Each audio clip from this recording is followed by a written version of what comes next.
আলী রাদিয়াল্লাহু তাআলা আনহু বলে, ফাতেমা আজকে আমাদের টাকা নাই, পয়সা নাই, এই জন্য আমরা নবীকে দাওয়াত দিতে পারবো না। স্বামীর চেহারাটা মলিন দেখিয়া স্ত্রী ফাতেমার মনটা খারাপ হয়ে গেল। ডাক দেখো, প্রাণের স্বামী, আগামীকালের জন্য আমাদের বাড়িতে আব্বাকে দাওয়াত দেন। আলী রাদিয়াল্লাহু তাআলা আনহু করে, ফাতেমা ঘরে খাবার নাই, চুলায় একবার আগুন দিলে তিনবার দিতে পারো না। হাসান কান্দে, হুসাইন কান্দে, খাবারের যন্ত্রণা কষ্ট পায়, তুমি কোন সাহসে বলতেছো আমাদের বাড়িতে নবীকে দাওয়াত দিতে? তারা তো হযরত ওসমান তো শুধু নবীরে দাওয়াত দেয় নাই, লোক 1000 সাহাবী ছিল। মা ফাতেমাকে কোনো সমস্যা নাই, সাহাবী সহ দাওয়াত দেন। সুবহানাল্লাহ। আলী রাদিয়াল্লাহু তাআলা আনহু মনে মনে ভাবছে, নিশ্চয়ই মা ফাতেমার কাছে কোনো গুপ্ত ভান্ডার আছে। ঠিক না? মহিলারা, অনেক মহিলা আছে যারা কষ্ট করে 5 টাকা, 10 টাকা, 100 টাকা একসাথে সঞ্চয় করে রাখে, স্বামীর বেশি বিপদে এগুলা বের করে দেয়। আছে না? এখনো আছে, আলহামদুলিল্লাহ বলবেন না? টাকাগুলা স্বামীর এই বিভিন্ন সময় খরচের জন্য নিয়েছে, তারপরে একসাথে করে একটা ভালো অ্যামাউন্ট হইলে স্বামীরে সাপোর্ট দেয়। আল্লাহু আকবার বলবেন না? আলী রাদিয়াল্লাহু তাআলা আনহু মনে মনে ভাবছে, ওই তো মা ফাতেমার কাছে সঞ্চয় কিছু টাকা আছে, ওই টাকার পাওয়ারে সে নবীকে দাওয়াত দিতে বলছে। উনি মনে মনে খুশি, দৌড়াই আমার নবীর দরবারে হাজির। ডাক দেখো, ইয়া রাসূলুল্লাহ, আগামীকাল আমার বাড়িতে আপনার দাওয়াত, তবে আপনি একা না, আজকে উসমান গনি জিন্নুরাইন রাদিয়াল্লাহু তাআলা আনহুর বাড়িতে যারা ছিল তারা সবাই সহ। সুবহানাল্লাহ। ব্রাহ্মণবাড়িয়া জেলার নবীনগর উপজেলা, আমার জন্মস্থান, জন্মভূমি আহমদপুর উত্তরপাড়া। মরহুম নুরুল ইসলাম সাহেবের ইসালা সওয়াব উপলক্ষে 44তম বার্ষিক সুন্নি মহাসম্মেলন 2026 এর সম্মানিত সুযোগ্য সভাপতি জনাব আলহাজ ফারুক আহমেদ সরকার, সাবেক চেয়ারম্যান লাউর ফতেপুর ইউনিয়ন পরিষদ, এবং আজকে যিনি আমাদের মাঝে শুভাগমন করবেন, আহলে সুন্নাতুল জামাতের বলিষ্ঠ কণ্ঠস্বর, রাহনুমায়ে শরীয়ত, পীরে তরিকত হযরতুল হাজ আল্লামা পীরজাদা ডক্টর সদরুদ্দিন আহমেদ পীর সাহেব মাদ্দাজিল্লাহুল আলী, পুরকিল গাউসিয়া হাবিবে দরবার শরীফ। প্রধান অতিথি জনাব আলহাজ তোফাজ্জল হোসেন এফসিএ, আমাদের এই গ্রামের কৃতি সন্তান। বিশেষ অতিথি জনাব মোহাম্মদ সাইফুল হক, উপদেষ্টা ব্রাহ্মণবাড়িয়া জেলা বিএনপি সদস্য, বাংলাদেশ জাতীয়তাবাদী কৃষক দল কেন্দ্রীয় সংসদ। সহসভাপতি হিসেবে আছেন জনাব হাজী আব্দুল গফুর সাহেব। আমার বাবার নামও দেওয়া আছে জনাব আব্দুল মোমেন সরকার, যিনি অসুস্থতার কারণে আসতে পারেন নাই। আরো আছেন জনাব হাজী খাজা আহমদ সাহেব, উদ্বোধক জনাব মোহাম্মদ জাহাঙ্গীর আলম সাহেব, বর্তমান চেয়ারম্যান লাউর ফতেপুর ইউনিয়ন পরিষদ। এতক্ষণ যাবৎ আলোচনা করেছেন তরুণ উদীয়মান ইসলামিক চিন্তাবিদ, মুজাহিদে মিল্লাত, আন্তর্জাতিক খ্যাতি সম্পন্ন ইসলামিক স্কলার, বিশিষ্ট লেখক, গবেষক, আমার অত্যন্ত স্নেহের মৌলানা মুফতি মোহাম্মদ শহীদুল্লাহ বাহাদুর মাদ্দাজিল্লাহুল আলী, প্রতিষ্ঠাতা ইমাম আজম রাদিয়াল্লাহু তাআলা রিসার্চ সেন্টার চট্টগ্রাম। আরো আলোচনা করেছেন মাওলানা কারি ওলিউর রহমান কাদেরী, খতিব জেলা পরিষদ আবাসিক এলাকা জামি মসজিদ চট্টগ্রাম, মাওলানা মুফতি গোলাম আহমদ, প্রতিষ্ঠাতা পরিচালক আলহারা ইন্টারন্যাশনাল সুন্নিয়া মডেল মাদ্রাসা কসবা, এবং আরেকজন আলোচক যিনি মুফতি মোহাম্মদ গোলাম রাব্বানী কাসিমি, উনি একটু বিশেষ সমস্যার কারণে আসতে পারেন নাই, এবং মাহফিল পরিচালনার দায়িত্বে আছেন মাওলানা মুস্তাফিজুর রহমান, মাওলানা আব্দুল সবুর খান আল কাদেরী সহ, বিশেষ করে যার অক্লান্ত পরিশ্রম আজকের এই সুন্দর আয়োজন। আমাদের এই গ্রামের কৃতি সন্তান, আমাদের সবার সুপরিচিত মহব্বতের জনাব হাজী মোহাম্মদ আবুল বাশার বাসির সাহেব সহ এলাকার স্বনামধন্য ব্যক্তিবর্গ, সামনে বসা নবী প্রেমিক, অলি প্রেমিক, মাহফিল প্রেমিক, কোরআন সুন্নাহ প্রেমিক, আশিক রাসূল ভাইয়েরা, পর্দার অন্তর আড়ালের মা ও বোনেরা, যুবক আমার সাথী ভাইয়েরা, ছোট ছোট কলিজার টুকরারা, সবার প্রতি আবার আন্তরিক সালাম। আসসালামু আলাইকুম ওয়া রাহমাতুল্লাহি ওয়া বারাকাতুহু।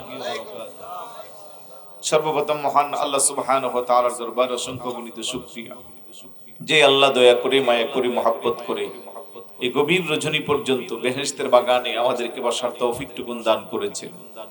আসুন সকলে একবার অন্তর অন্তরস্থল থেকে সবটুকুন আবেগকে উজাড় করে মুহাব্বতের সাথে সমবেত কণ্ঠে রাতের এই নিস্তব্ধতাকে বন্ধ করার লক্ষ্যে সিংহের মতো গর্জন দিয়ে চিৎকার করে বলি আলহামদুলিল্লাহ।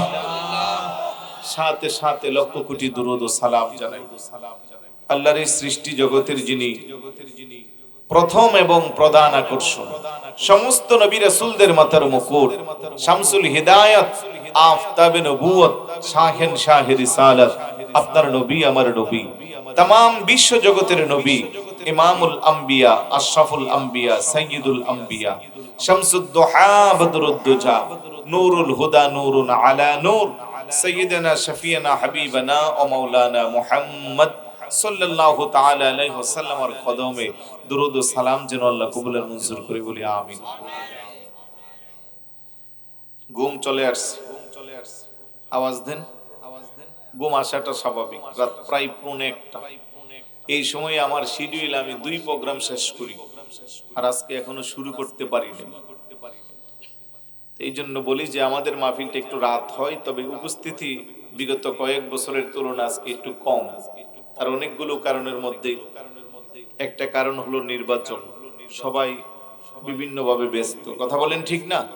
তবে আলহামদুলিল্লাহ আবার আশেপাশে 2টা মাহফিলও আছে, তবে পুরুষ উপস্থিতির চেয়ে আমাদের মা বোনদের উপস্থিতি বরাবরের মতো আছে। প্যান্ডেল কানায় কানায় পরিপূর্ণ, মারহাবা বলবেন না? ওই যে বলে না লেডিস ফার্স্ট, তার মানে অন্তত আজকের মাহফিলে আমাদের মা বোনেরা আমাদের চেয়ে এগিয়ে আছে। আল্লাহ প্রত্যেকটা মা বোনকে রাবিয়া বসরির মতো ওলিয়া বানিয়ে দেন, বলুন আমিন। খাতুনে জান্নাত মা ফাতেমা রাদিয়াল্লাহু তাআলা আনহার জিন্দেগীর আদর্শের নারী হিসেবে আল্লাহ কবুল করুক, আমিন। আমি আসলে খেয়াল ছিল লম্বা চড়া আলোচনা করা, একজন বক্তা অনুপস্থিত, তারপরও আমরা শিডিউলের ওইভাবে সাজাতে পারছি না। হয়তো আজকে কথা ছিল, আমার বাসির ভাই বলতেছে গ্রামের মানুষের একটা চাহিদা সবসময় এই মাহফিলে তুমি লম্বা চড়া আলোচনা করতে পারো না, আজকে একটু মন মজায় আলোচনা করবা। কিন্তু আজকেও বরাবরের মতোই টাইম শিডিউল, কথা কোন ঠিক না? তারপরেও পীর সাহেব হুজুর আসা পর্যন্ত আমি কথা বলবো। এতক্ষণ আকীদার বিষয়ে অনেক কথা হয়েছে।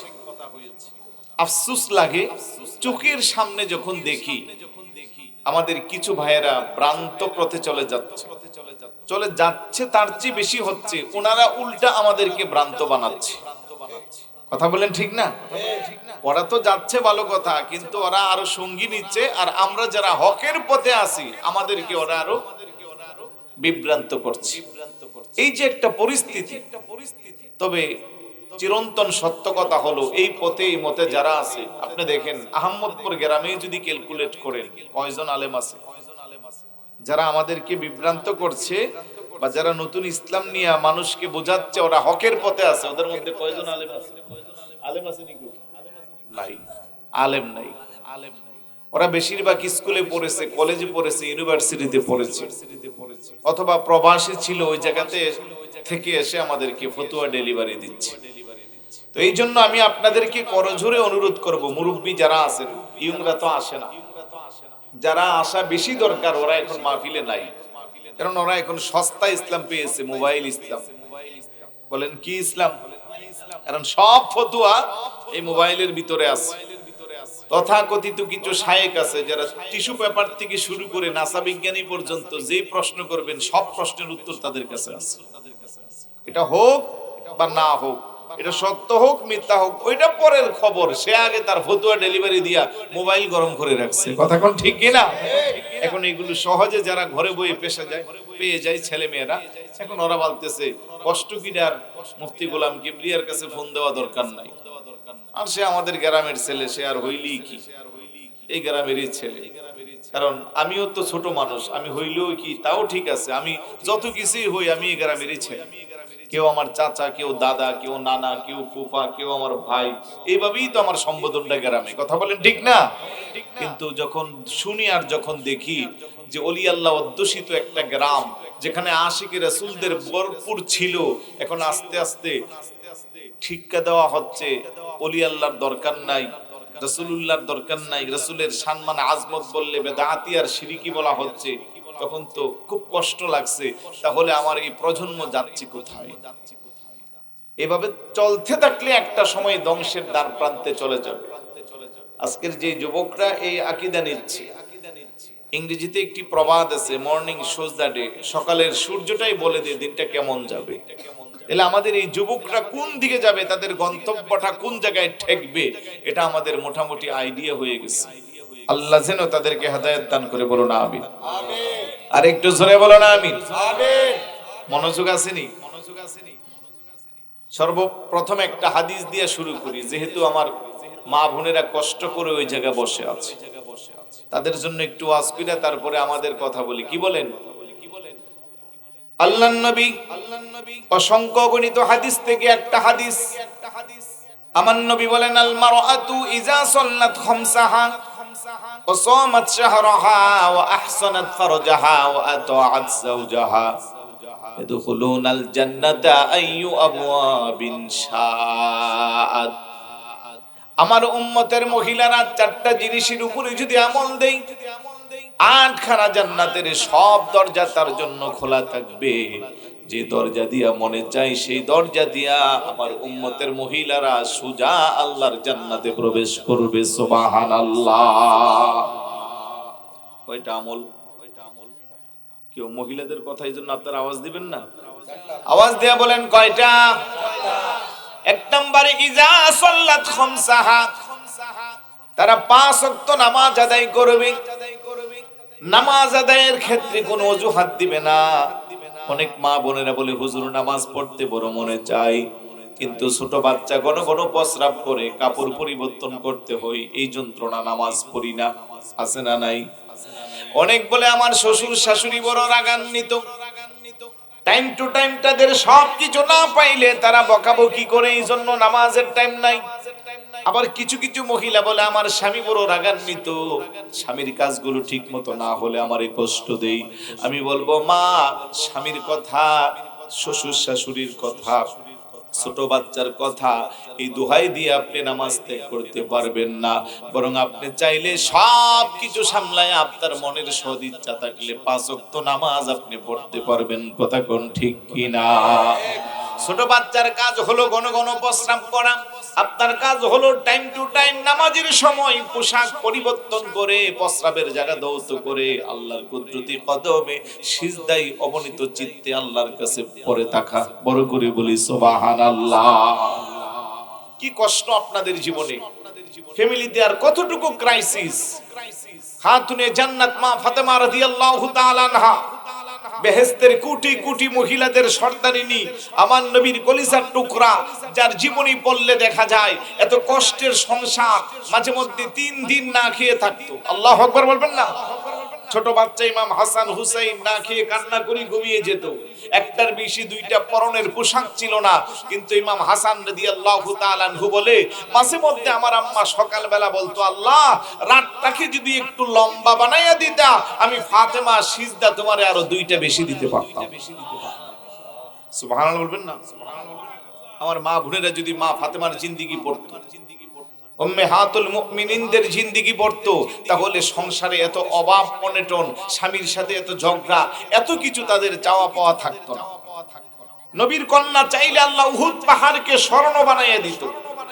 কথা বলেন ঠিক না? কিন্তু তারপরেও কষ্ট করে চলছে। জিন্দেগিতে দেখা যায় স্বামীর সাথে ঝগড়াও হয় নাই, তর্ক বিতর্ক হয় না। আর আমাদের মা বোনদের সবকিছু থাকার পরেও স্বামীর সাথে ঝগড়া আছে না নাই? একটু জোরে বলুন। এত বেশি পরিমাণের কাপড় আলমিরাতে বাস বাঙ্গার সময় পায় না। প্রত্যেকের ঘরে ফ্রিজ আছে, পর্যাপ্ত পরিমাণের খাবার মজুদ আছে, অভাব অনটন নাই। গ্রামে এত বেশি বিল্ডিং বাড়তেছে, শহর না গ্রাম বোঝা যায় না, কিন্তু দাম্পত্য জীবনের কলহ জায়গায় শান্তি কমছে। একমাত্র কারণ আমার মা বোনেরা ইসলাম থেকে আধুনিকতাকে বেশি নিয়ে দূরে সরে যাচ্ছে। কথা বলেন ঠিক কিনা? মা ফাতেমা রাদিয়াল্লাহু তাআলা আনহা কত বেশি আল্লাহরে রাজি করছে। শোনার ধৈর্য আছে? এটা আওয়াজ দেন। ওনার জীবনীতে একটা দাওয়াতের ঘটনা এসেছে। ইতিহাসের পাতায় ইসলামী বইয়ে যেটাকে বলা হচ্ছে শাহী দাওয়াত। উসমান গনি জিন্নুরাইন রাদিয়াল্লাহু তাআলা নাম শুনছেন? ইসলামের তৃতীয় খলিফা, পাশাপাশি আল্লাহর হাবিবের দুইজন কন্যার জামাতা। উসমান গনি, গনি মানে ধনী, জিন্নুরাইন মানে দুই নূরওয়ালা। নবীর দুই কন্যাকে শাদী করেছে, এই জন্য ওনার উপাধি জিন্নুরাইন। সুবহানাল্লাহ বলবেন না? ওনার বাড়িতে আল্লাহর হাবিবকে দাওয়াত দিছে, সাথে 1000 সাহাবী। ইতিহাসের পাতায় যেটাকে বলা হয় শাহী দাওয়াত। আজকে আমাদের এখানেও দাওয়াত ছিল।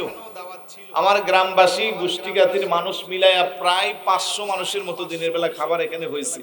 আর মাগরিবের পর থেকে আসা পর্যন্ত আমার চোখের সামনে কয়েকশো। আলহামদুলিল্লাহ বলবেন না? এবং আমাদের হাজী আবুল বাশার বাসির সাহেব প্রত্যেক বছর ওনার আব্বা আম্মার মেজবানি বা মাহফিল উপলক্ষে এই আপ্যায়ন করে থাকেন আমাদেরকে, বছরে কয়েকটা ইভেন্টই করে। কথা কোন ঠিক না? এখন উসমান গনি মানে গনি, যিনি ধনী, অনেক সম্পদের মালিক, উনিও আল্লাহর নবীকে দাওয়াত দিয়েছে, সাথে সাহাবী কয় হাজার? 1000। সাহাবীরা খাবার খাচ্ছে, একজন আরেকজনকে কয় এত সুস্বাদু খাবার, এত মজার খাবার জীবনে আর কোনোদিন খাই নাই। সাহাবারা সবাই খুশি, খাবার দাবার শেষ।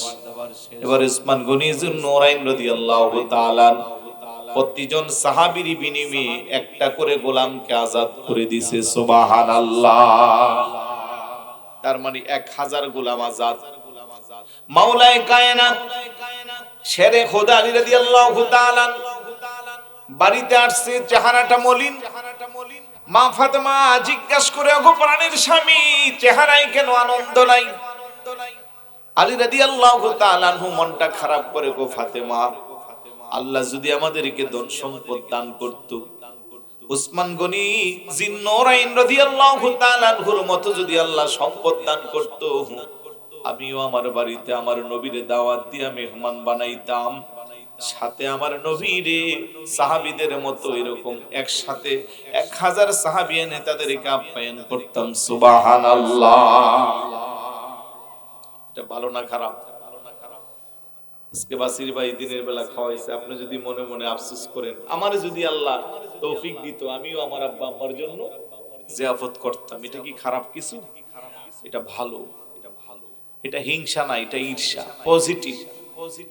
আলী রাদিয়াল্লাহু তাআলা আনহু বলে, ফাতেমা, আজকে আমাদের টাকা নাই, পয়সা নাই, এই জন্য আমরা নবীকে দাওয়াত দিতে পারবো না।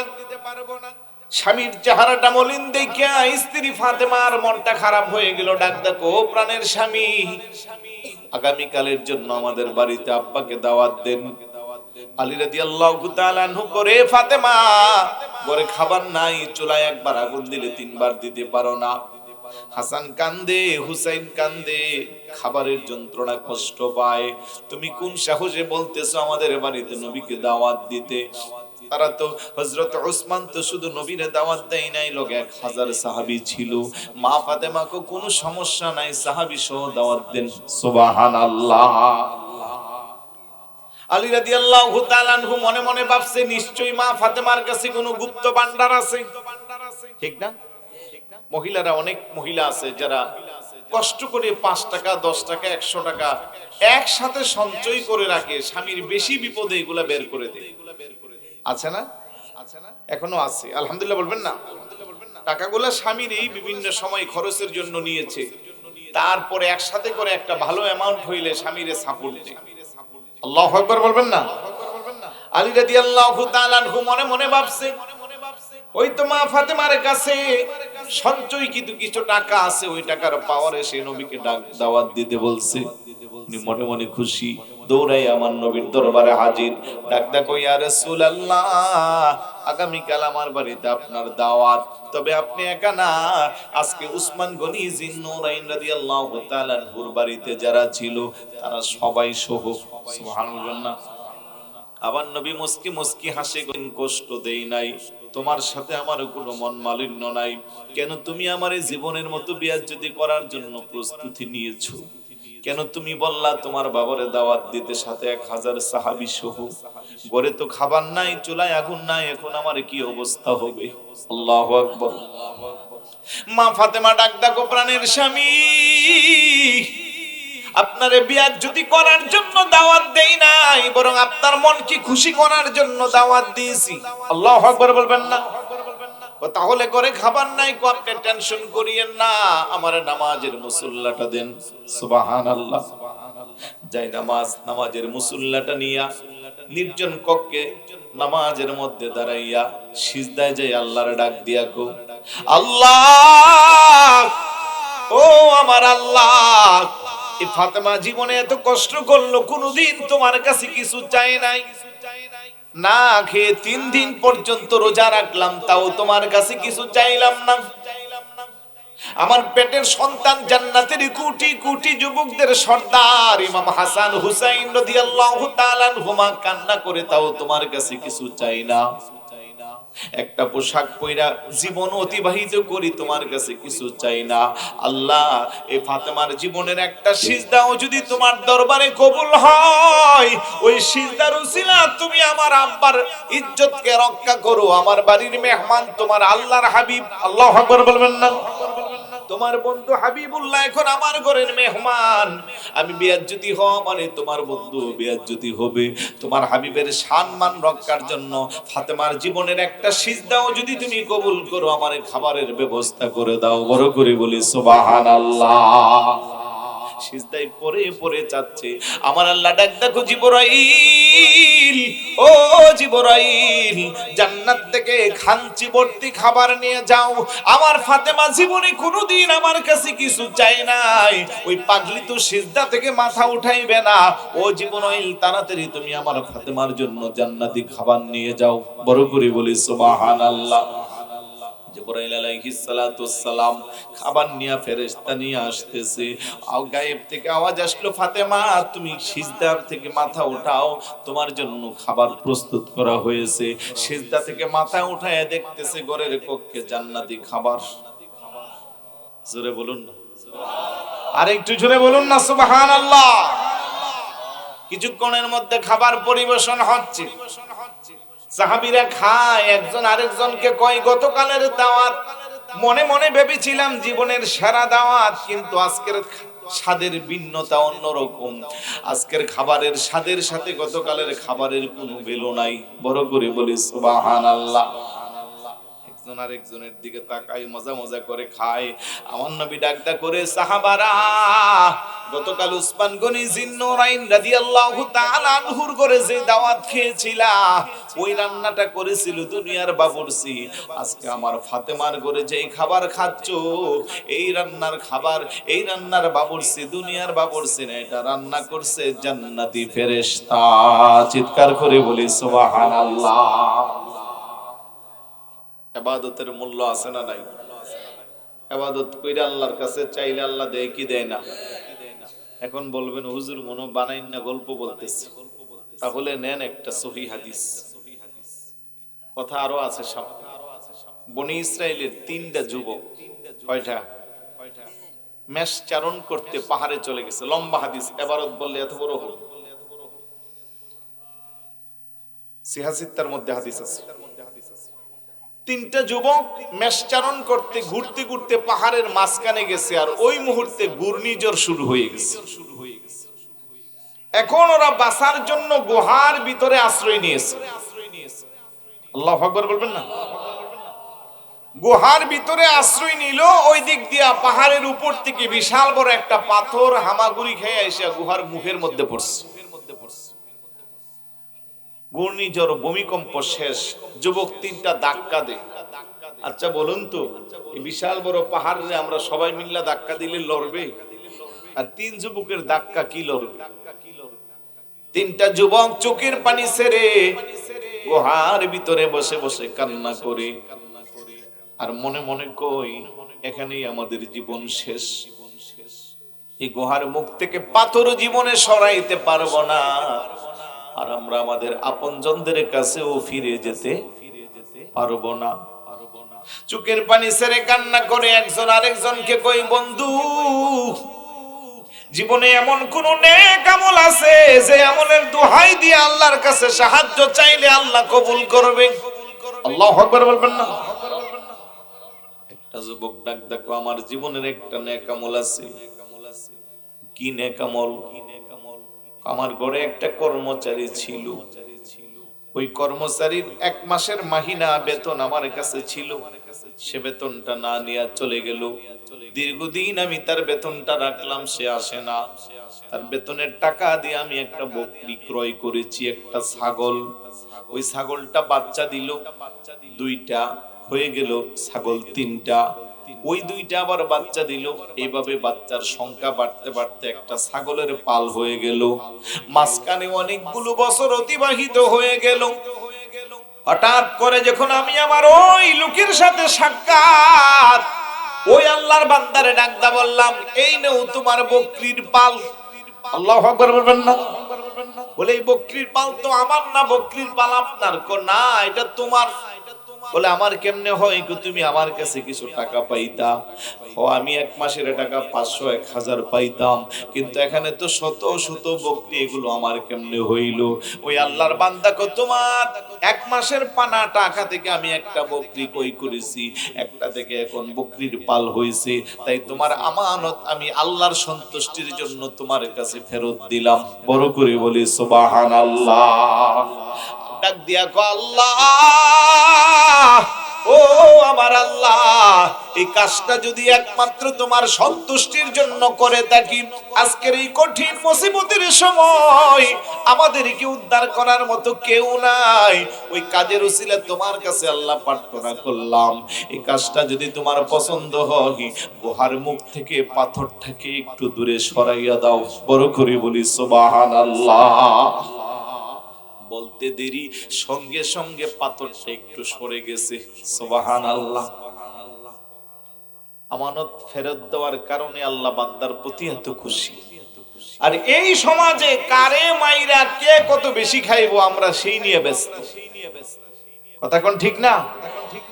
আপনার কাছে একটা আমানতদারিতার জিম্মাদারি এসেছে, আপনার দায়িত্ব ছিল পাই টু পাই হিসাব করে একমাত্র আল্লাহ আল্লাহ রাসূলের সন্তুষ্টির জন্য আপনি তা আদায় করা।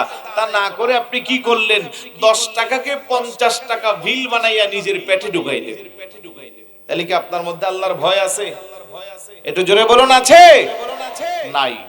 ওই বনি ইসরাইলের যুবকের এই ইবাদতটা আল্লাহর কাছে কবুল হয়েছে। আরেকটা যুবক ডাক দেখো, আল্লাহ, আমারও একটা জীবনের শ্রেষ্ঠ আমল আছে। ও কি আমল? আমি প্রতিদিন গাভী থেকে দুধ দহন করে সর্বপ্রথম দুধটা আমি আমার বৃদ্ধা মারে আর বাবারে খাওয়াইতাম। আমার বাচ্চাগুলো পাশে গ্লাস নিয়ে দাঁড়াইয়া থাকতো, কিন্তু আমি বাচ্চার আগে আমার মাকে আর বাবাকে প্রাধান্য দিতাম। একদিন আমার বকরি বা গরু জঙ্গলের মাঝখানে চলে গেল, আসতে দেরি হলো। গভীর রজনীতে দুধ দহন করে দুধের গ্লাস নিয়ে আমি মা বাবার শিওরে দাঁড়াইয়াছিলাম। আমি চাইলে বাচ্চাগুলোকে আগে দিতে পারতাম, কিন্তু আল্লাহ, তোমার পরে, তোমার হাবিবের পরে পৃথিবীতে মার মর্যাদা বেশি, বাবার মর্যাদা বেশি। তুমি বলছো তোমার ইবাদতের পরে মা বাবার খেদমত করতে, এই জন্য তোমারে খুশি করতে যাইয়া রাতের বেলা না ঘুমাইয়া দুধের গ্লাসটা নিয়ে মার শিওরে দাঁড়িয়েছিলাম। এই কাজটা যদি তোমার পছন্দ হয়, এই কাজের উসিলা একটু করে পাথরটা গুহার মুখ থেকে দূরে সরাইয়া দাও। বড় করে বলি সুবহানাল্লাহ। সঙ্গে সঙ্গে পাথরটা আর একটু সরে গেল। আল্লাহু আকবার। বাকি আছে কয়জন? আরেকটা যুবক। ওই যুবকটা ডাক দেখো, আল্লাহ, আমি আমার জীবনের যৌবনকালে খারাপ কাজ করার জন্য আমার চাচাতো বোনের সাথে একটা সুবর্ণ সুযোগ পেয়েছিলাম। নির্জন কক্ষে, বাড়িতে কেউ ছিল না, শয়তানের ওয়াসওয়াসায় পড়ে একেবারে ধার প্রান্তে চলে গিয়েছিলাম। ঠিক সেই মুহূর্তে আমি যখন ফেরত এসেছি, আমার চাচাতো বোন বলছে, তোমার মতো বোকা মানুষ আর পৃথিবীতে নাই। আজকের এই দিনের মতো এই মুহূর্ত আমাদের জীবনে আর আসবে না। কেন তুমি আমারে হাতছাড়া করতেছো? আমি ডাকদা বলছি, রে বোন, আমি চাইলে জীবনের আনন্দ করতে পারবো, কিন্তু আমি এই কারণে তোমার সাথে খারাপ কাজে যাচ্ছি না। পৃথিবীর কেউ আমার পাপের খবর জানে না, মায়ে জানে না, বাবা জানে না, ভাই বোন জানে না, বন্ধু বান্ধব জানে না, কিন্তু যিনি জানেন তিনি হইলেন আল্লাহ। ওই আল্লাহর ভয় আমার অন্তরে আছে, এই জন্য আমি খারাপ কাজ থেকে ফেরত এসেছি। ডাক ডাকো আল্লাহ, আমার এই কাজটা যদি আমি একমাত্র তোমার জন্যই করে থাকি, ওই কাজের দোহাই দিয়ে আজকে তোমার কাছে কঠিন বিপদ থেকে একটু রক্ষা চাইলাম। গুহার মুখ থেকে পাথরটা একটু করে দূরে সরাইয়া দাও। বলতে দেরি পাথরটা মুখ থেকে সরে গেছে। চিৎকার করে বলি সুবহানাল্লাহ। তাহলে নেক কাজের দোহাই দিয়ে আল্লাহর কাছে চাইলে আল্লাহ দে। এই কারণে বললাম, কারণ সহিহ হাদিসের পাঠি এখন বেশি, ঠিক না? সকালে আবার মন্তব্য করবো এটা কোত্থেকে পাইলু, কারণ আমরা যা বলি আমাদের দোষ বেশি। ওই মা ফাতেমা ডাক ডাকো আল্লাহ, জীবনের একটা সিজদাও যদি তুমি কবুল করো, ওই সিজদার উসিলা আমার বাবার মেহমানদারকে মেহমানদারিত্ব করার জন্য জান্নাত থেকে খাবার দাও। আল্লাহু আকবার বলবেন না? খাবারগুলো সবাই খাইলো। যাওয়ার সময় আলী রাদিয়াল্লাহু তাআলা আনহুর চেহারাটা আরো মলিন। ডাক ডাকো প্রাণের স্বামী, এখনো কি আপনার মুখে হাসি ফুটবে না? কেমনে ফুটবো? উসমান গনি তো গতকাল শুধু খাবার দিয়া শেষ করেন নাই, বরং এক একটা সাহাবীর কদমের বিনিময়ে একটা করে গোলাম আজাদ করে দিয়েছি। আমার তো গোলাম নাই, আমি কি আজাদ করব? ডাক ডাকো কি করলে আপনি খুশি? ও ফাতেমা, আজকে যত সাহাবীর কদম আমার বাড়িতে পড়ছে, আল্লাহ যেন আপনার আব্বার গুনাহগার উম্মতকে ক্ষমা করে দেয়। মা ফাতেমা আবার সিজদায় পড়ে গেল। ডাক ডাকো আল্লাহ, আমার তো ধন নাই, সম্পদ নাই, গোলাম আজাদ করার মতো শক্তি নাই। আমার বাবার প্রত্যেকটা নুরানি কদম মোবারকের বিনিময়ে আমার আব্বার গুনাহগার উম্মতদেরকে কিয়ামতের ময়দানে নাজাত করে দিবেন। আল্লাহু আকবার বলবেন না? আমার আল্লাহ ডাক দেখো ফাতেমা, সিজদা থেকে মাথা উঠা, তোর দোয়া আমি কবুল করেছি। আমি বোঝাইবার চাইলাম আমার মা বোনদের সেই কথা। ও মা, যত বেশি আল্লাহর সিজদা দিবেন, আল্লাহ তত আপনার বেশি কাছে যাইবে। সিজদাতুন ওয়াহিদাতুন খায়রুম মিনাদ দুনিয়া ওয়া মা ফিহা। ঈমানদার যখন আল্লাহর একটা সিজদা দেয়, ওই সিজদার মূল্য আল্লাহর কাছে তত বেশি। আসমান আর জমিনের মাঝামাঝি জায়গায় যত ধন সম্পদ আছে, সবকিছু এক পাল্লায় রাখলে, ঈমানদারের একটা সিজদার এক পাল্লায় রাখলে, আমার আল্লাহর কাছে সেই সিজদার মূল্য বেশি। চিৎকার করে বলি সুবহানাল্লাহ। তাহলে নামাজ পড়া দরকার আছে নি? শুধু মহিলারা পড়লে হবে, আমাদের দরকার নাই? আমাদের দরকার আছে? খুশি হয়ে গেছিলেন মনে যে আমাদের দরকার নাই? পুরুষ মহিলা সবাইকে নামাজ পড়তে হবে। আমার নবী বলেন, মুরু আওলাদাকুম বিসসালাত ওয়া হুম আবনাউ সাবঈ সিনিন ওয়াদরিবুহুম আলাইহা ওয়া হুম আবনা আশর ওয়া ফাররিকু বাইনাহুম ফিল মাদাজি'। চিৎকার করে বলি সুবহানাল্লাহ। তোমার সন্তানকে 7 বছর বয়স হইলে তাকে নামাজের জন্য আদেশ দাও। 10 বছর বয়স হইলে নামাজ না পড়লে প্রয়োজনে তাকে বেত দিয়া পিটাও, আর তার বিছানাটাকে পৃথক করে দাও। আল্লাহু আকবার বলবেন না? তাহলে প্রাপ্তবয়স্ক সুস্থ মস্তিষ্কের অধিকারী নারী পুরুষ সবার উপরে নামাজ ফরজ। 10 বছর বয়স থেকে 7 বছর বয়স থেকে শুরু করব, 10 বছর বয়সের পরে তো আঘাতের কথাই বলা আছে। তাহলে নামাজ কি পড়বো সবাই? আওয়াজ দেন না, আওয়াজ দিলে তো বোঝা যায়। মানে সপ্তাহে একদিন পড়েন যে আওয়াজে বোঝা যায়। মানে শুক্রবারে পড়েন, মাঝখানে আর পুরা সপ্তাহ খোঁজ খবর থাকে না, এরকম মুসল্লি কম না বেশি? তাইলে 5 ওয়াক্ত নামাজ পড়তে হবে। কয় ওয়াক্ত?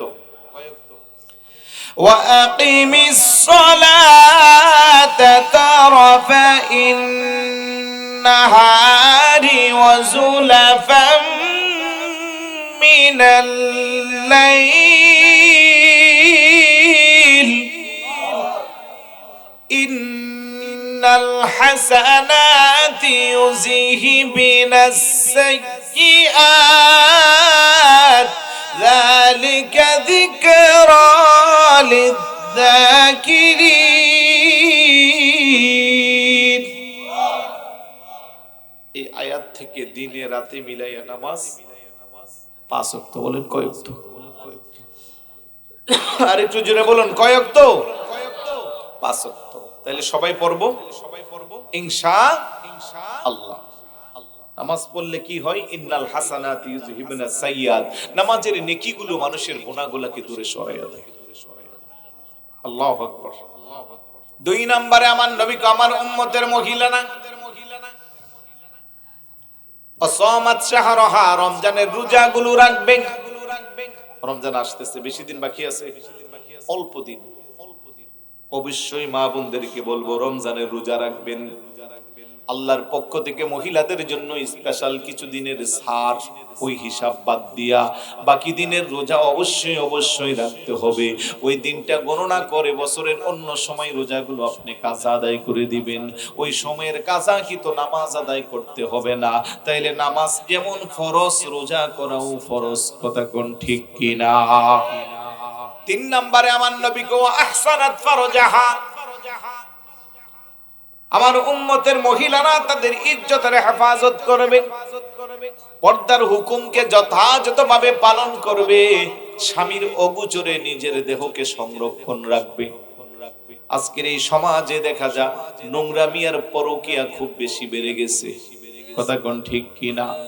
স্বামী তাকে প্রবাসে, স্ত্রী এই দিক দিয়ে আরেক পুরুষের সাথে সম্পর্ক গড়ে, স্বামী চাকরি করে ব্যবসা করে দূরে থাকে। আবার কিছু পুরুষও আছে যাদের ঘরে সতী সাদী স্ত্রী থাকার উপরও পরনারীর দিকে নজর দেয়। আছে না নাই? এই চরিত্র অধিকারী কোনো মানুষ, এই চরিত্র থাকলে থাকা যাবে না। আমার নবী স্পষ্ট বলে দিয়েছেন আমার উম্মতের মহিলারা চরিত্রটা ঠিক রাখবে, ইজ্জতের হেফাজত করবে। চতুর্থ নম্বরে ও আতাআত যাওজাহা, স্বামীর আনুগত্য করবে। আল্লাহু আকবার বলবেন না? স্বামী যদি ইসলাম বিরোধী কোনো কাজের আদেশ দেয় ওইটা থেকে সে ফেরত আসবে, তার বাহিরে স্বামীর কথা মতো চলবে। স্বামী যদি বলে নামাজ পড়া দরকার নাই, ওইটা মানা যাইবে না। তাছাড়া ইসলামের যত হুকুম আছে মানবেন। অনেক মা বোনেরা আছে কারণে অকারণে নিজের থেকে স্বামীটা একটু দুর্বল পড়েছে। অনেক মা বোনদের লেখাপড়া বেশি, স্বামীর তত লেখাপড়া নাই। বাবার সম্পদ বেশি, স্বামীর তত সম্পদ নাই। নিজের শিক্ষা দীক্ষা, নিজের সৌন্দর্য বেশি, স্বামীর তত নাই। এই জন্য কথায় কথায় স্বামীরে আঘাত দিয়ে দাম্পত্য জীবনে কলহ বিবাদ সৃষ্টি করে। এমন চরিত্রের মা বোন যারা আছেন আপনার মনে রাখতে হবে আল্লাহর হুকুম হয়েছে বিদায় আপনার স্বামীর সাথে আপনার দাম্পত্য জীবন শুরু হয়েছে। স্বামীর যত অক্ষমতা, স্বামীর যত ঘাটতি, স্বামীর যত নাই নাই নাই, এই জন্য স্বামীরে মেন্টাল প্রেসার না দিয়া নামাজের মুসল্লায় সিজদায় পড়ে আল্লাহর কাছে চাইলে আল্লাহ আপনার স্বামীরে পরিপূর্ণতা দিবে। বড় করে বলি সুবহানাল্লাহ। স্ত্রী যদি নেককার হয় ওই স্বামীর কোনো অভাব থাকে না, আল্লাহ ব্যবস্থা করে।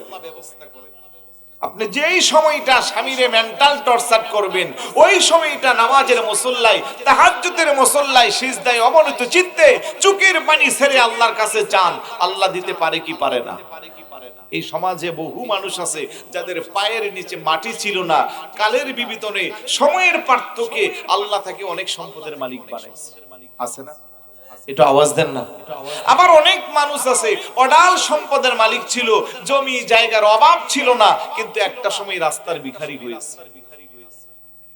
তাহলে যিনি সম্পদ ওয়ালা বানাই, যিনি ভিখারি বানাই, তিনি কে? জোরে কোন কে? কেউ ঘুম আসতেছে আপনাদের? আওয়াজ নাই। আপনারা যা পছন্দ করেন এগুলো একটু আমি কম কই, এই জন্য আপনাদের ঘুম আরো বাড়তেছে। হ্যাঁ, জিকির টিকির বেশি পছন্দ করেন। কয়েকজন কিন্তু অলরেডি দরখাস্ত দিছে, এত কোরআন হাদিসের দরকার নাই, একটু জিকির দিয়ে। কথা কোন ঠিক না? আহারে, এই জিকির ঠিক আছে, জিকির তো ভালো জিনিস, জিকির করলে কলব পরিষ্কার হয়। মারহাবা বলবেন না? তাহলে একটু জিকির করি, আল্লাহু আল্লাহ আল্লাহু আল্লাহ আল্লাহু আল্লাহ, জোরে জোরে আল্লাহু আল্লাহ আল্লাহু আল্লাহ আল্লাহু আল্লাহ। আল্লাহ আল্লাহ জিকির করে, আল্লাহ আল্লাহ জিকির করে, আরশ আজিমি চলে যাও, আরশ হইতে দিদার করে প্রেম সাগরে ডুবে যাও। আল্লাহু আল্লাহ আল্লাহু আল্লাহ আল্লাহু আল্লাহ আল্লাহু আল্লাহ আল্লাহু আল্লাহ আল্লাহ আল্লাহ জিকির করার একজনে যদি থাকে রে ভাই এই ধরাই ফুয়ের হুকুম দিবেন না আল্লাহ ইসরে কর জিকির নিরালা আল্লাহ আল্লাহ জিকির কর কর জিকির নিরালা জিকির করলে হবে তোমার কলব হবে উজালা আল্লাহ আল্লাহ আল্লাহ আল্লাহ আল্লাহ আল্লাহ আল্লাহ আল্লাহ লা ইলাহা ইল্লাল্লাহু মুহাম্মাদুর রাসূলুল্লাহ সাল্লাল্লাহু তাআলা আলাইহি ওয়াসাল্লাম। আলহামদুলিল্লাহ বলবেন না? হাদিসটা মনে আসেনি? মহিলাদের কয়টা আমল? 5 ওয়াক্ত নামাজ, রমজানের রোজা, ইজ্জতের হেফাজত, স্বামীর আনুগত্য। চারটা যেই মহিলা বলবে আমার নবী কয়ে ধুলুনাল জান্নাতা আইয়ু আবওয়াবিন শাআত, আটখানা জান্নাতের সমস্ত দরজা আমার ওই উম্মতের মহিলার জন্য খোলা থাকবে। যেই দরজা দিয়া মনে চায় সেই দরজা দিয়া জান্নাতে প্রবেশ করবে। বড় করে বলি সুবহানাল্লাহ। মা বোনদেরকে বলবো আজকে থেকে নিজের জীবনটাকে পরিবর্তন করে জান্নাতে যাওয়ার রাস্তাকে সহজ করার সুযোগ আছে না নাই? আর একটু জোরে বলুন আসেনি? আহারে ঘুম এত দামি জিনিস, কম নাই? তোমার নাই, সবার আছে। সবার ঘুম দেখে আমারও ঘুম আসতেছে, কারণ আমিও খুব টায়ার্ড। চলেন এক কাজ করি, মাইক টিক বন্ধ করে আধা ঘন্টা সবাই ঘুমাই। কি বলেন? বালিশের ব্যবস্থা করবো নাকি? সম্ভব না, এত বালিশ করতে কে পাইব? ফলাফেনি খুশি হয়ে গেছে। অনেকে আবার খুশি আজকে যেহেতু মানুষ কম, বিরিয়ানির পুটলা মনে 2টা দিব। হ্যাঁ, 2টা যে চাইলে দেওয়া যায়, কারণ আমাদের তো বিশাল আয়োজন। আলহামদুলিল্লাহ বলবেন না? তো সেই তুলনা দেখা যাক, যদি ধৈর্য ধরে বসে আর কি, হ্যাঁ ডাবল পাওয়া যায়। এই বাবুরা কথা বলিও না। এই দুনিয়া ক্ষণস্থায়ী, থাকার জায়গা, চলে যেতে হবে, এটাই চিরন্তন সত্য।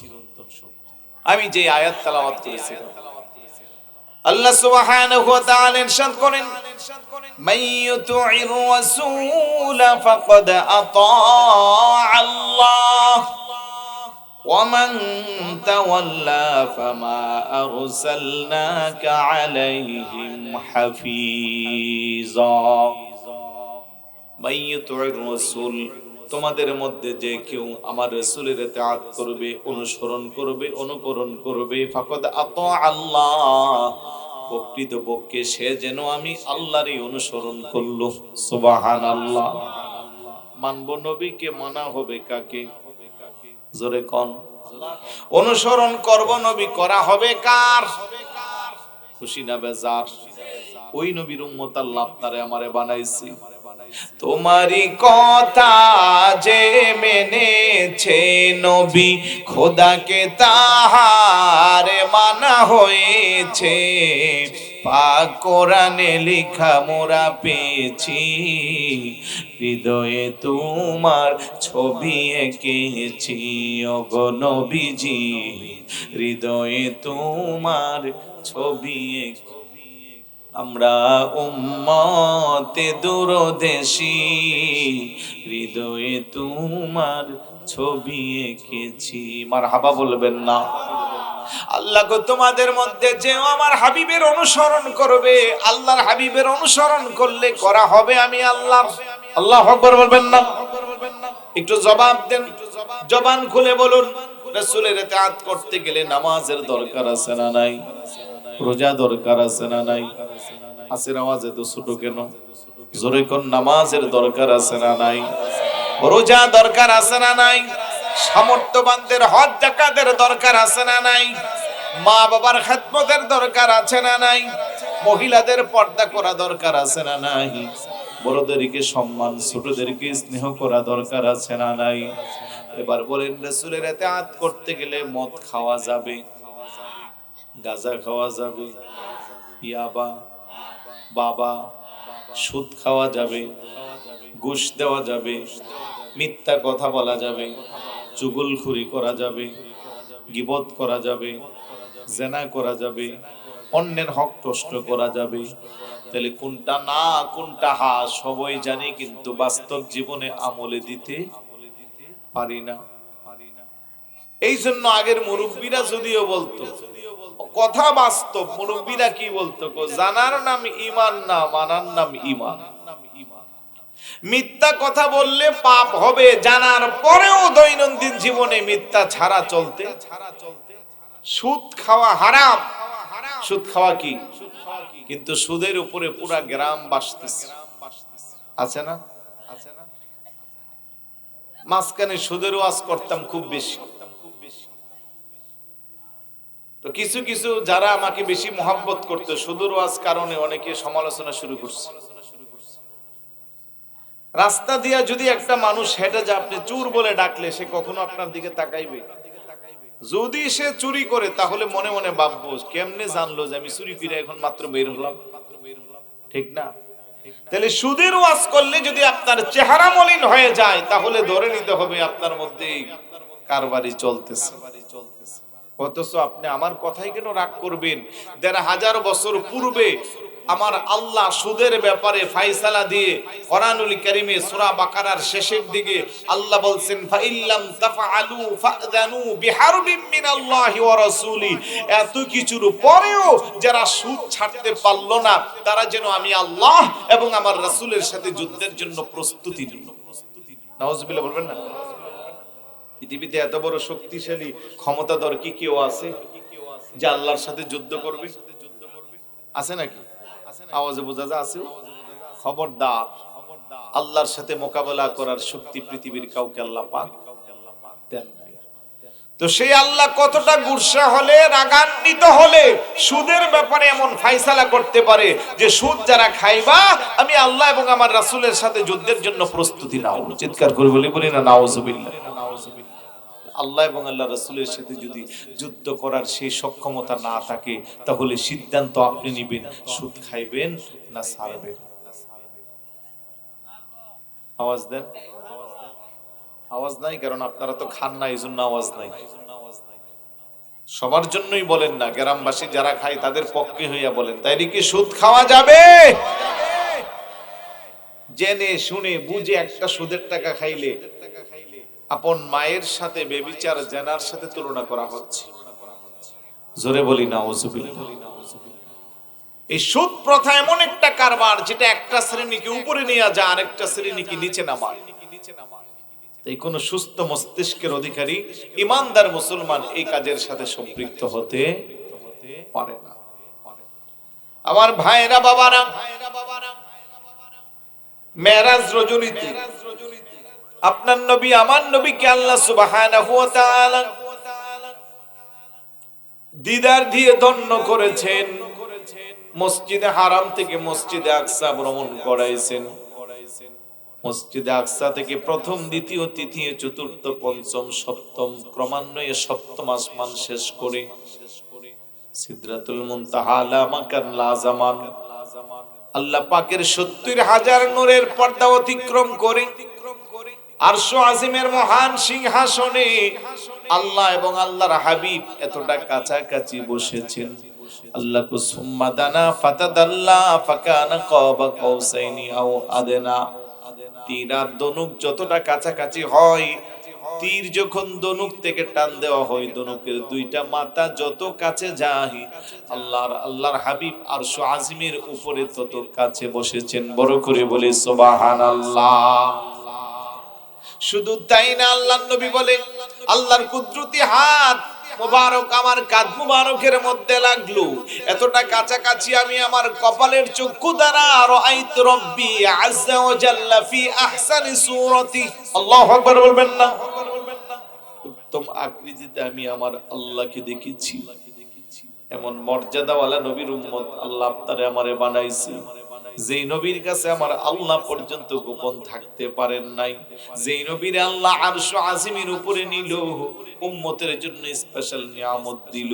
ওই মেরাজে যাওয়ার সময় আমার নবীর আল্লাহ কিছু দৃশ্য দেখাইছে, যেহেতু আল্লাহ বলেন লিনুরিয়াহু মিন আয়াতিনা। হাবিব, আমি আপনারে সফর করাইলাম, ভ্রমণ করাইলাম আমার নিদর্শনাবলী দেখানোর জন্য। বড় করে বলি সুবহানাল্লাহ। কয়েকটা নিদর্শনের বর্ণনা দিতে দিতে হয়তো হুজুর চলে আসবে। আমার নবী যখন ভ্রমণ করে এমন কিছু দৃশ্য দেখানো হলো, যাচ্ছে যাচ্ছে দেখতেছে আল্লাহর কিছু বান্দা জমিনের মধ্যে সবুজ বাগান বীজ রোপণ করে মুহূর্তের মধ্যে গাছে রূপান্তরিত হয়, কিছুক্ষণের মধ্যে ফল আসে, আবার কিছুক্ষণের মধ্যে ফলটা পেকে যা, ওই ফলটা কেটে আবার তারা আনন্দ উল্লাস করে খা। বড় করে বলি সুবহানাল্লাহ। নবী আমার জিজ্ঞাসা করে, রে ভাই জিবরাইল, ওরা কারা যাদের এই দৃষ্টান্ত দেখা যাচ্ছে? মুহূর্তের মধ্যে জমিনের মধ্যে তারা ফসল লাগায়, কিছুক্ষণের মধ্যে পেকে যায়, আবার সেইগুলো খায়। জিবরাইল আলাইহিস সালাতু ওয়াস সালাম ডাক দেখো, ইয়া রাসূলুল্লাহ, ইয়া হাবিবাল্লাহ, আপনার উম্মতের ওই সমস্ত উম্মতের দৃশ্য দুনিয়াতে যারা নেকের কাজ করে আল্লাহ আল্লাহ রাসূল কি খুশি করে? বড় করে বলি সুবহানাল্লাহ। ভালো আমল যারা করে, আল্লাহ কো ইন্নাল্লাযীনা আমানু ওয়া আমিলুস সলিহাত কানাত লাহুম জান্নাতুল ফিরদাউসি নুজুলা। আল্লাহু আকবার বলবেন না? ইন্নাল্লাযীনা আমানু ওয়া আমিলুস সলিহাতি লাহুম জান্নাতুন তাজরি মিন তাহতিহাল আনহার খালিদিনা ফিহা আবাদা। যারা নেক কাজ করে, ঈমান আনার পরে যারা ভালো কাজ করে, তাদের জন্য ওই জান্নাত, যে জান্নাতের নিচে দিয়া ঝর্ণা সমূহ প্রবাহমান। বড় করে বলি সুবহানাল্লাহ। তাহলে আমাদের ঈমান আছে না নাই? জোরে কোন, আর একটু জোরে। ইমানের পাশাপাশি যদি একটু আমল করা যায়, কেউ আমাদেরকে আটকায় রাখতে পারবে না। তাহলে একটু আসুন পরিবর্তন হয়। আর একটু সামনে গেল, এবার দেখতেছি কিছু মানুষ দেখা যায় বিশাল বড় বড় পেটের আকৃতি, গম্বুজের মতো পেটের আকৃতি, ভিতরে বিষাক্ত সর্প। আকরাউ সুজাআন জাবিবাতান, দুই মাথাওয়ালা সর্পগুলো ওই বিষাক্ত পেটের ভিতরে আঘাত করে লোকটা আর্তনাদ করে, কান্নাকাটি করে, চিৎকার করে, মনে হয় যেন তার কান্নাকাটি আকাশ প্রকাশ প্রকম্পিত হয়ে যা। আমার নবী ডাকদা করে, ভাই জিবরাইল, এই বিশাল বড় পেটের আকৃতি নিয়ে আজকে এখানে কষ্টের শিকার হচ্ছে তারা কারা? আমার নবী কো, আপনার উম্মতের ওই সমস্ত উম্মতেরা যারা ইতিমের মাল গ্রাস করে। বড় করে বলি নাউজুবিল্লাহ। ইন্নাল্লাযীনা ইয়াকুলুনা আমওয়ালাল ইয়াতামা যুলমান ফি বুতুনিহিম নারা ওয়া সায়াসলাউনা সাঈরা। আমাদের এই সমাজও আছে না নাই? এতিমের মাল গ্রাস করে আছে না নাই? এতিমের হক নষ্ট করে আছে না নাই? এবং দেখা গেল ছোট বাচ্চাটা রেখে বাইটা মারা গেল, ওই বাতিজা দুইটার হক আইনের ফাঁক পুকুর দিয়া বাইয়ে দখল করে নিল, আছে না? সম্পদ দখল করলো, জমি দখল করলো, বাড়ি দখল করলো, তার প্রাপ্য থেকে তারে দূরে সরাইলো। জিবরাইল ওই সমস্ত উম্মতের আযাবের দৃষ্টান্ত। নাউজুবিল্লাহ বলবেন না? আর একটু সামনে গেল, এবার দেখতেছে একটা ফলের বাগান, সামনে অনেক সুস্বাদু খাবার, আরেক দিক দিয়ে বিষাক্ত খাবার, একদিক দিয়া ভালো ভালো খাবার যেগুলো রুচিসম্মত, আরেক দিক দিয়া পচা গন্ধ দুর্গন্ধযুক্ত খাবার। এখানে কিছু নারী পুরুষ আছে, ভালো খাবার না খেয়ে তারা পচা খাবার খায়, দুর্গন্ধযুক্ত খাবার খায়, বিষাক্ত খাবারগুলো খায়। আমার নবী ডাকদা করে, ভাই জিবরাইল, এমন দৃষ্টান্ত তো কম দেখা যা, সবাই ভালো নিয়া পাগল, এই মানুষগুলো যেন খাবার পচা খাবার খাচ্ছে। জিবরাইল আমিন ডাকদা কয়, ইয়া রাসূলুল্লাহ, ইয়া হাবিবাল্লাহ, আপনার উম্মতের ওই সমস্ত উম্মতের আযাবের দৃশ্য, যেই সমস্ত নারী পুরুষরা তাদের ঘরে স্ত্রী থাকার পরে পরনারীর দিকে নজর দিত, যেই সমস্ত নারীরা স্বামী থাকার পরে পরনারীর দিকে দৃষ্টিপাত করত, এই সমস্ত চরিত্রের অধিকারী নারী পুরুষ যারা, আজকে তাদের আযাবের দৃষ্টান্ত এমন। বড় করে বলি নাউজুবিল্লাহ। খারাপ লাগতেছে? মনোযোগ আছে? এই কথাগুলো বলা দরকার আসেনি?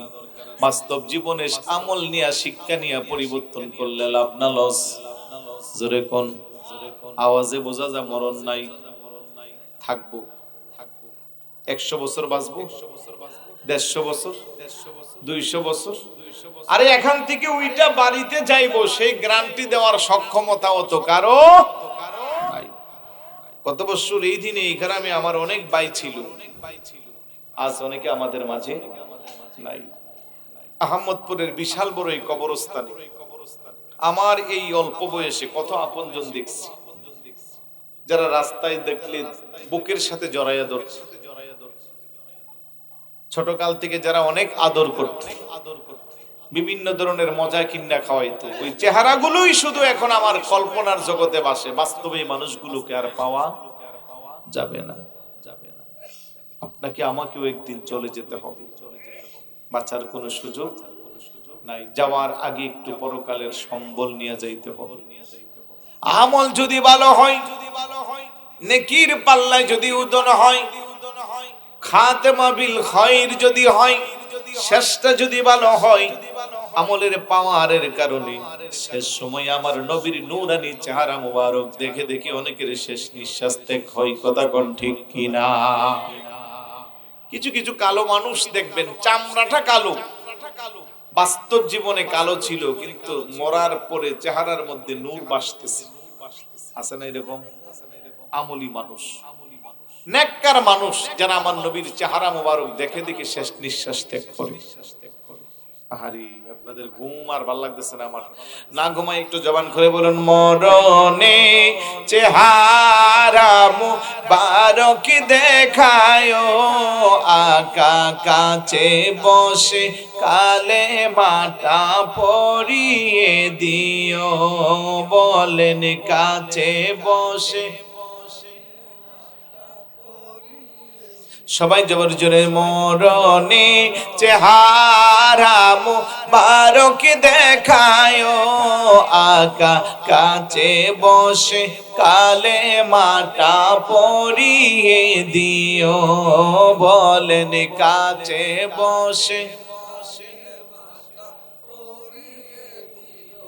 রওজা মোবারক বারে বারে নিও, কদম মুবারকে চুমিতে দিও।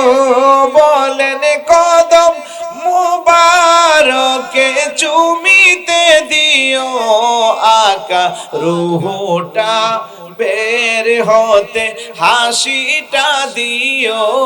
বলেন রুহটা বের হতে হাসিটা দিও, তোমার মোবারক হাত আমার কপালে দিও। বলেন মরণে চেহারা ও বলেন মরণে চেহারা মোবারক দেখায়, আকা কাছে বসে কালে মাটা। ও বলেন কাছে বসে কালে মাটা। আবু বকর উমর উসমান হতে পারি নাই, বেলায়েতের সম্রাট যিনি ওই রকম প্রেম নাই। বলেন বেলায়েতের সম্রাট যিনি ওই রকম প্রেম নাই। হাই হাই গোলাম যারা তাদের সাথে আমায় রাখিও। বলেন গোলাম যারা আমায় রাখিও, আকা শেষ বিদায় শেষ বিদায় মোবারক হাতের পানি দিও। বলেন মরণে চেহারা মোবারক দেখায়, আকা কাছে বসে কালে মাটা পরিয়ে গোসল দিয়া জানাজা পড়াইতে নিবে। অসহায়ের দিকে একটু মায়াই তাকাবে, বলেন অসহায়ের দিকে একটু মায়াই তাকাবে। আকা কবরে যখন আমায় একা রাখিবে, বলেন কবরে যখন আমায় একা রাখিবে, আকা মোবারক কদমে টানিয়া নিও, বলেন মরণে চেহারা ও আকা মরণে চেহারা মোবারক দেখায়, আকা কাছে বসে কালে মাটা পরিয়ে দিও, বলেন কাছে বসে কালে মাটা পরাইয়া দিও।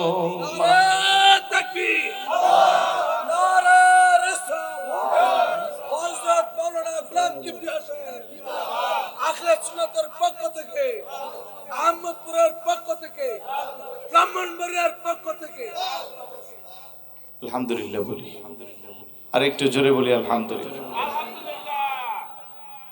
অনেক কিছুই বলে ফেলছি, রাগ করতেছেন। আজকে দিনের বেলা আসর থেকে মাগরিব পর্যন্ত আমাদের মাইক খুব সুন্দরভাবে চলছিল। আপনাদের কানে নাতে রাসূল, বিভিন্ন হামদ, নাত, কোরআন তেলাওয়াত এগুলো শুনছেন, ঠিক না? আর এইগুলো সব পরিবেশন করছে এই যে আমাদের জামিয়া তাহেরিয়া হাবিবিয়া নূর সুফিয়া সুন্নিয়া মাদ্রাসা। এই যে এখানে একটা মাদ্রাসা হয়েছে, আপনারা তাতে খুশি না বেজার?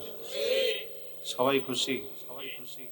একটা প্রতিষ্ঠান এলাকাকে আলোকিত করে, আর যদি হয় সেটা ধর্মীয় প্রতিষ্ঠান, এলাকা আরো বেশি আলোকিত হবে। মারহাবা বলবেন না? অলরেডি আমাদের এখানে 200+ না, 200-র কাছাকাছি স্টুডেন্ট, আমাদের প্রধান শিক্ষক এবং সহকারী শিক্ষক যারা আছেন তারা এখানে আছেন, আরো দায়িত্বশীল অনেকে আছেন। তো এই একটা ধর্মীয় প্রতিষ্ঠান একটা এলাকাকে কেমন আলোকিত করে, এই বাচ্চাগুলো আপনার আমার সন্তান, আজকে যারা এখানে বিভিন্ন পরিবেশনা করেছে, তো তাদের মাঝে যে এই প্রতিভাগুলো ছিল, এই প্রতিভাগুলো বিকশিত হওয়ার জন্য, জাগ্রত হওয়ার জন্য এই প্রতিষ্ঠান ভূমিকা আছে না নাই? এই প্রতিষ্ঠান না থাকলে আজকে তাদের এই সুন্দর পরিবেশনা হয়তো আমরা উপভোগ করতে পারতাম। তো যেহেতু রাত্র অনেক হয়েছে, হয়তো পিসা বুজুরও চলে আসবে, এই জন্য কথাগুলো বলা। আপনাদেরকে অনুরোধ করব, এই প্রতিষ্ঠানটাকে নিজের প্রতিষ্ঠান সবাই মনে করবেন। আপনাদের আত্মীয় স্বজন, নাতি আওলাদ, সন্তানাদি যাদেরকে আমাদের এই প্রতিষ্ঠানে দিচ্ছেন, আমরা জিম্মাদারির সাথে বলতে পারি আপনার সন্তানের ভালো কর্ম ব্যবস্থা, ভালো ফলাফল যেন হয়, দিনের সঠিক জ্ঞান যেন শিক্ষা করতে পারে, এই জন্য আমাদের একজাক শিক্ষকরা সারাক্ষণ ব্যস্ত আছে। মারহাবা বলবেন না? মারহাবা বলবেন না? সুন্নিয়াতের প্রচারের স্বার্থে ভিডিওটি লাইক, কমেন্ট ও বেশি বেশি শেয়ার করুন। আমাদের সাথেই থাকুন।